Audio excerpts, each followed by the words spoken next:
Hello everyone, how are you doing? This is MD Tech here with another quick tutorial.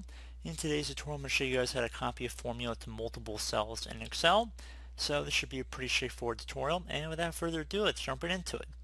So assuming a cell is formula driven, it's going to be pretty easy in order to copy it to other cells. So let's say first and foremost I want my first formula to just be a sum function of the first column here. So if I just do equals sum, and I just select this entire range, you see we get a total here.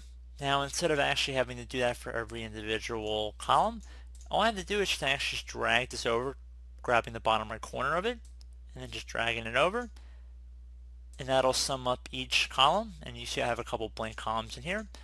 So, and each one of these will have the same formula. Now keep in mind though, if you actually just typed in a number, so let's say it's 55, and I just dragged it over, it just would be a duplicate of that number. It's not formula driven, so just keep that in mind. So pretty straightforward tutorial, guys, and I do hope I was able to help you out, and I look forward to catching you all in the next tutorial. Goodbye.